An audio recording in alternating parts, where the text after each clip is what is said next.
Exactly. So, yeah, if we're doing just the 2 notes on each string, it's with that big stretch. Like, that's kind of cool.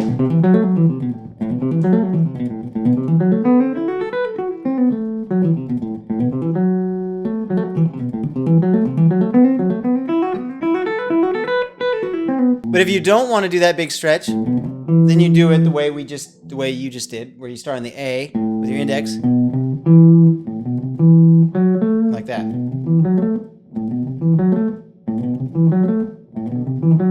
Right? 5th fret, 7th fret, 8th fret, then the 7th fret on the A string, and then then you're just back to where you were. You got 4, 7. Oops, sorry. There we go.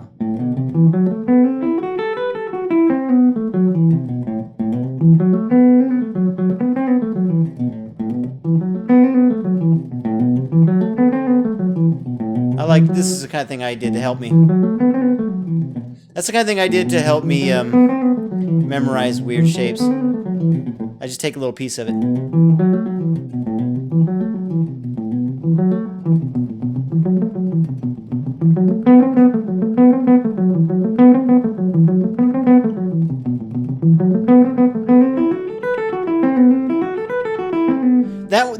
The last 3 strings,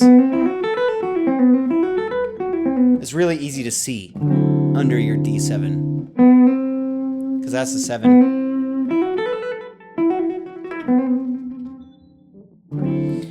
So that's what we would be doing over our D7 chord. So quick review: A minor pentatonic over the A7, and then the D7, and you do the 2nd mode of the minor pentatonic scale from A. But you flat the C sharp to be a C.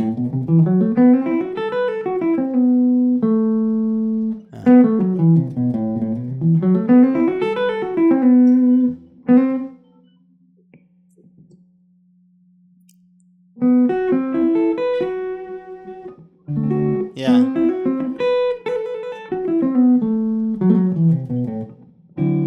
Okay, then the progression goes back to an A7, so you just do your blues again.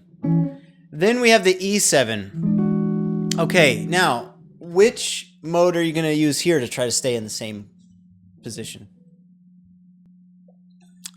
E7 is the 5 of what? Do the Locrian, right? So, what? Locrian's the 7th chord in the harmonized scale. So if A is the 1 chord, the 7th chord must be beneath it. G sharp. So we can do just G sharp minor pentatonic, flatting the 5th.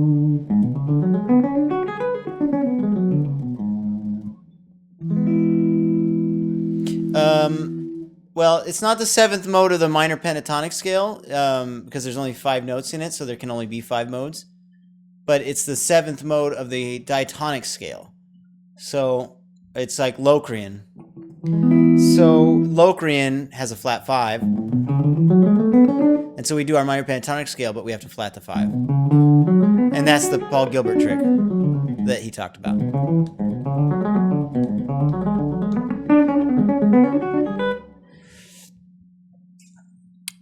So this one's actually kind of, it's got one tricky mode in it, but other than that, it's kind of easy, right? So we had our A minor pentatonic. Then the D7 comes, and we do the F sharp minor pentatonic, but the 2nd mode of it to keep us.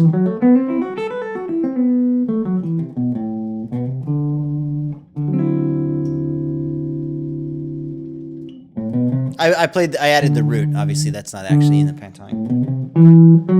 Could end there, you know, because that's the 3rd.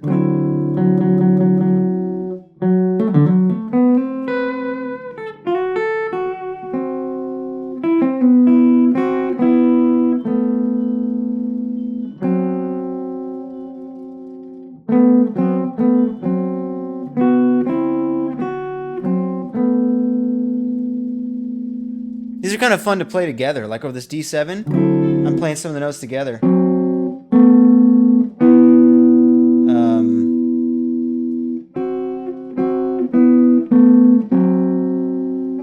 That's kind of neat.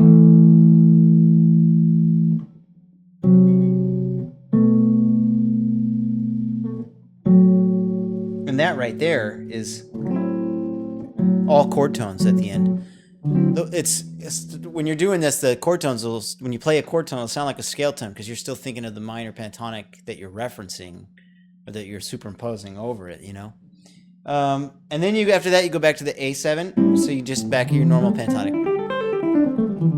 Easy. Then the E comes around, and you just go for a non-functioning one, right? You just go down, start from the third of the E, and do that minor pentatonic.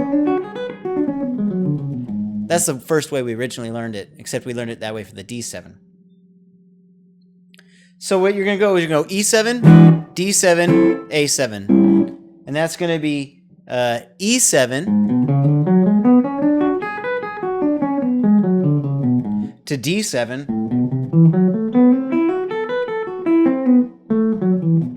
I had a little weird fingering there. And then to A7, where we just do our vanilla pentatonic.